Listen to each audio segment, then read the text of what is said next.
We're coming live for the Built for Talk Studio. Boomer Esiason, Greg Giannotti. It's Boomer and Gio on the Fan, simulcast across the country on CBS Sports Network. And wherever you are in the free Odyssey app, good Tuesday morning. It was a great day for both of us yesterday as we come in smiling. We will tell you about that. We do have a fun show for you today. I can't believe it, but once again, someone put your name in a headline and put grain of salt next to it. Grain of salt spot. Love it. Norman, the grain of salt man. Yes. That's what they love to say. So that has to do with Davante Adams. So we will talk about that. And then big news with Craig Carton, the Yankees, and Susan Waldman. We will get to that as well as the... Yeah, well, here we go. So we will get into that as well, as that was some fun news yesterday as he popped on with Evan and Tiki. He said he's going to do a couple games with Susan Waldman. Good morning, Boomer. How are you? All right, so I see the big cup in front of you. That means you won your golf outing yesterday. I'm very proud of you. You have come a long way in 2.5 years. Yeah. And there it is, the Portly Villager Sayville Ryder Cup champion. You won yesterday. Well, it's a team win. The Portly Villager team won, yes. All right, so I was calling you yesterday because I needed to have an update on the results. Yeah. And for some reason, you answered your phone with 2 holes to go, and you were up 1. That is correct. And when you call, it could be something very important. That's why there's a couple of people that I would have picked up for in that instance, and it would have been either one of my parents, my wife, and you. Those are the people I would have picked up for. All so right.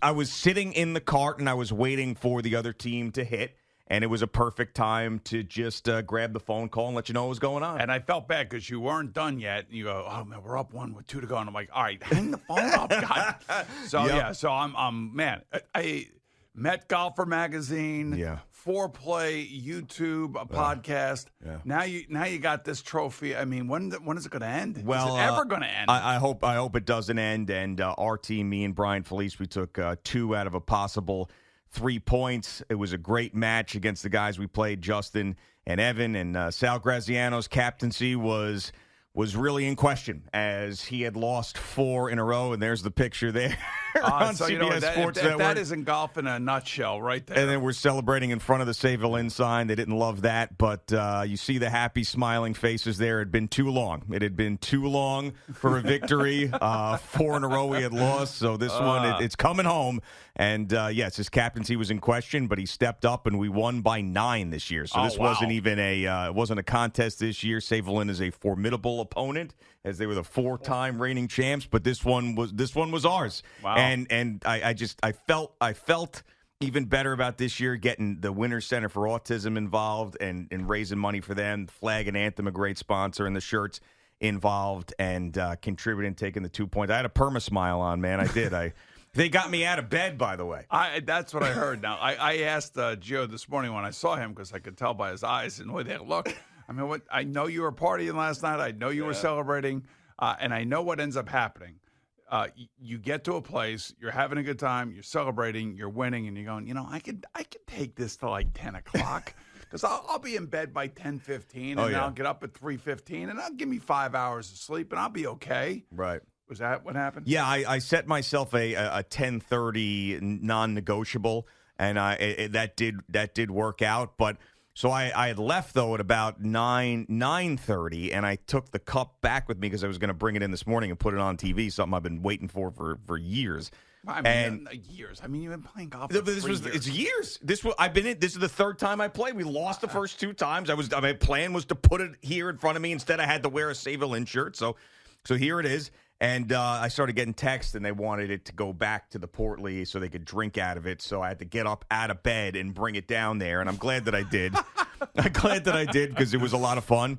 And so for everybody, so guys that are competitive, that are sports guys, that are listeners to this show, that are like us, everybody's got something like this. Whether it's like the Thanksgiving football game or their softball team or their flag football team or they're playing pickleball or whatever it is. Ice hockey. Right, whatever it is. Yes. Everybody's got something that comes along once a year that they want to win, and then they could trash talk their friends for a full year. And this was the thing. So I was very happy. It's like my golf trip that I take in August. Yeah. You know, and you want to be able to say to your friends that you took money from them, and you want to be able to have a little fun. So that leads me to what happened with me yesterday. Our team came in second, unfortunately. I missed like 3 or 4 putts that probably would have won the golf tournament for us, and I took responsibility. I actually played great over there at Wingfoot East course, and the place is immaculate. It's amazing. It was a great event yesterday. And so internally, we had to have a match amongst the 4 of us, that were playing at Foursome. So me and my boy Teddy against Mikey K and, of course, Wally. And we smoked them, and I took $100 of Wally cash. Nice. I think I'm allowed to talk about him. Oh, of course. I took $100 from Wally, and it made the day all that much more sweeter. And it was the final golf tournament for Tom and Ginny Hughes, who have been hosting this golf tournament since 1987. There have been 35 cystic fibrosis golf tournaments that they have run, from Westchester Country Club to Century Country Club to, of course, now finally settling in at Wingfoot's 2 courses, and it was just an amazing day. Hot as hell, but I'll tell you what, it was an enjoyable day, and especially made more enjoyable by taking that $100 from Wally. Awesome. So love taking money from Wally. So yeah, I get it. So we both kind of won yesterday. Yeah. We did come in second, but I did win the money. So that is awesome. So that's what we expected was to come out winners, and it was a great day. So I'm trying to think the exact story that it was. Mekhi Becton. Wasn't it Mekhi Becton? So it was Mekhi Becton. If he didn't get in shape, he was going to be released. That's right. And there was a guy who wrote for some Jets blog that we put on, and I forget his name, but it was take it with a grain of salt. Take what Boomer Esiason says with a grain of salt. So we had a lot of fun with that. It was great. It was a grain of salt spot, and we just went on and on for weeks about it and had a lot of fun with the grain of salt situation. So, and where is Mekhi Becton these days? Well, he is not on the Jets. He is on the Philadelphia Eagles.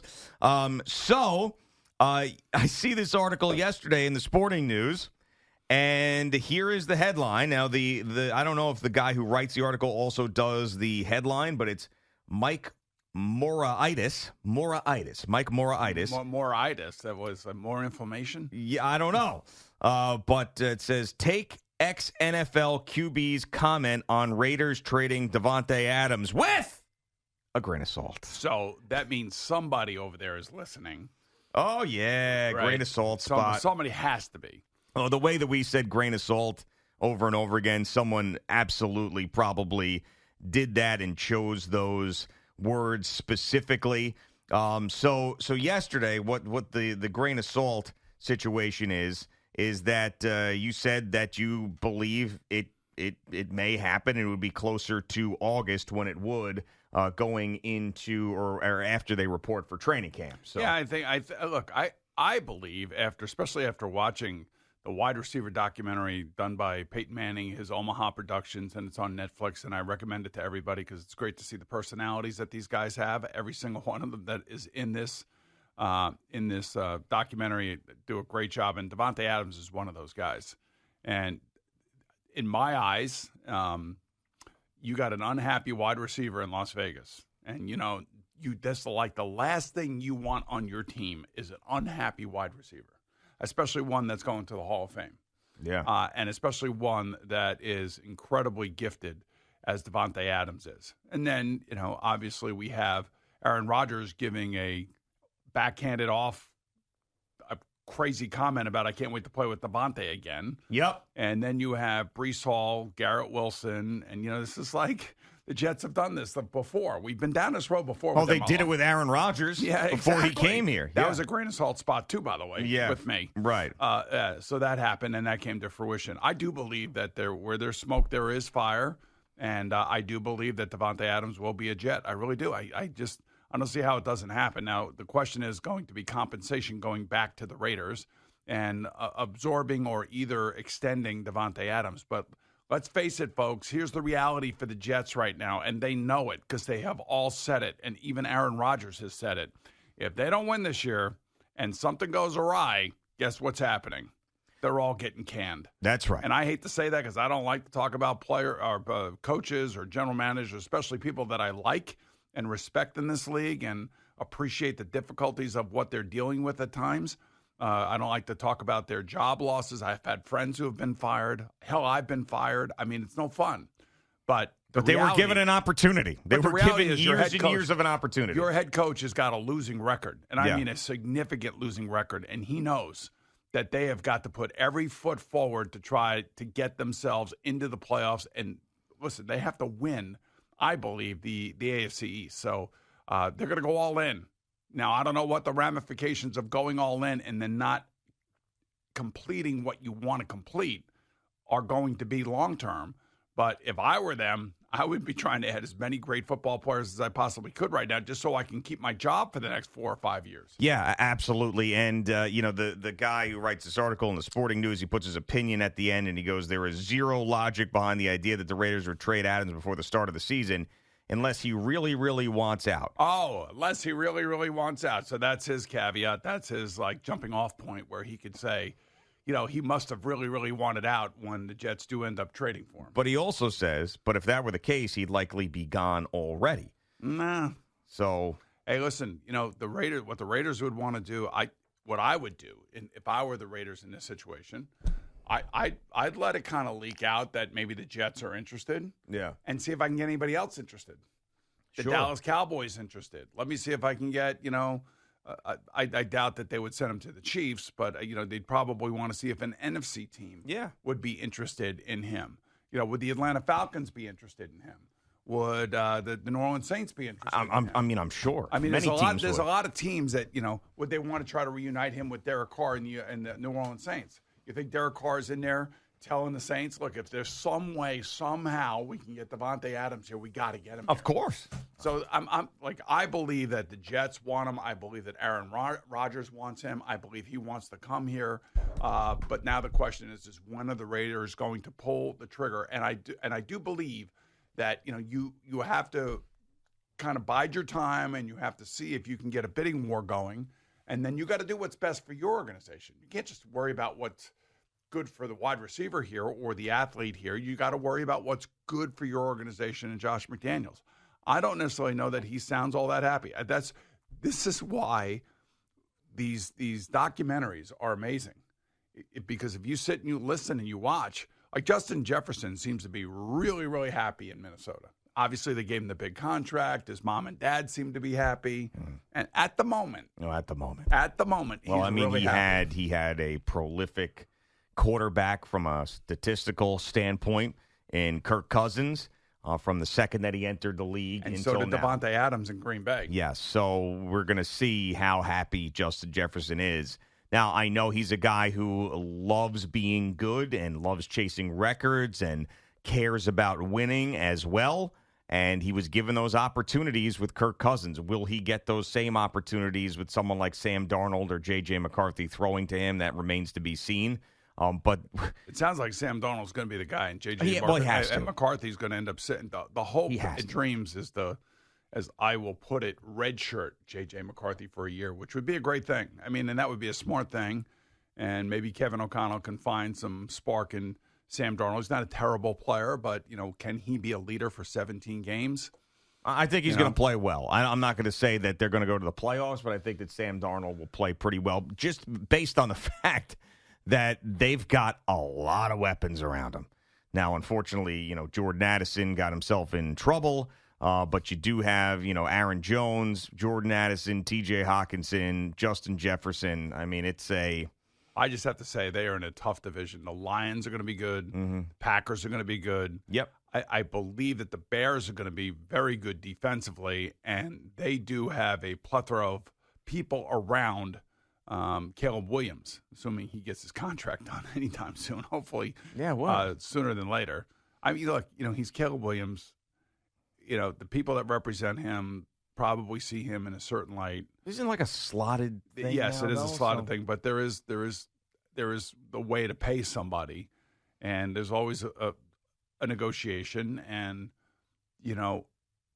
his agents hear us comparing him to Patrick Mahomes coming out of college. Yeah. We're not comparing him to Patrick Mahomes right now, the Super Bowl champion. We're not talking about this is what he is. This is what many people believe he can become. Yeah. That's the comparison coming out of college, the same kind of athlete. So hopefully he'll get it done shortly, and I would imagine before training camp, because they're going to want him in there because he is anointed the starter already without a contract. But anyway, to go back to this wide receiver documentary on Netflix, I want to ask you this: take the quarterback position out of the realm. Okay, like, let's just take the quarterback position. It's out. And I want you to think about every other position in the NFL. Mm-hmm. Externally, from a competitive standpoint, what positions are the most competitive amongst themselves? So you take these wide receivers. You got Deebo Samuel, you got Davante Adams, you got Justin Jefferson. We got Amon-Ra St. Brown, who is an amazing young man who's got an amazing story. Yeah. His father was, Mr. Universe, two-time Mr. Universe. His mother's German. He speaks fluent German. I mean, it's crazy. Is there another position that you can think of in the NFL that is as competitive externally with each other than the wide receiver position? No, I would say the only thing that's close is probably corner. The corners are very similar to the wide receivers, but because stats are such a bigger deal with an offensive player than a defensive player, the nod has to go to wide receiver. But no, you're right. The answer is wide receiver. And those guys, man, they are stars, and they want the ball, and that's what makes that position interesting is someone has to get them the ball. I mean, at the beginning of this wide receiver deal, Peyton Manning is like introducing like the quarterback's best friend. It's not the offensive line, it's the wide receiver, and then Randy Moss takes it from him. Yeah. And then your guy Randy Moss kind of like he does a little bit of the voiceover, on some of the highlights of players catching balls and him catching balls and talking about being a moving target after they catch it.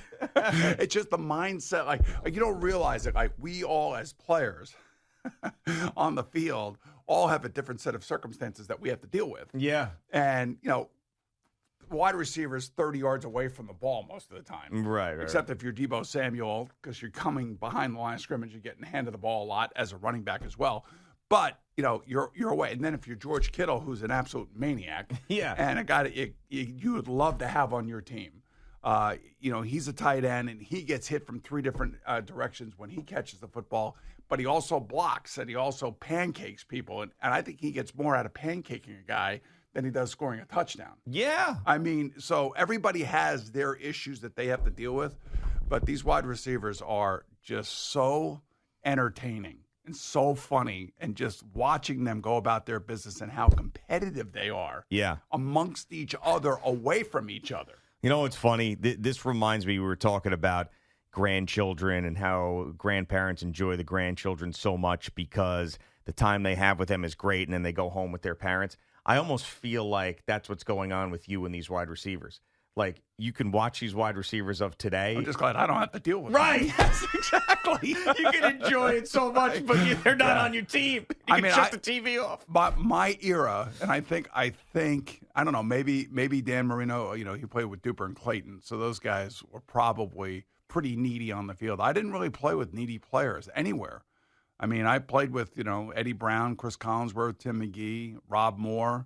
I played with a bunch of other guys that were probably lesser known, but still could play. But nobody ever demanded the ball, except for maybe Johnny Mitchell a little bit. But then I had to explain to him why I wasn't throwing it to him. Yeah. Because he wasn't where I thought he was going to be. Right, which is a problem. Yes. All right, Boomer and Gio on the Fan and CBS Sports Network.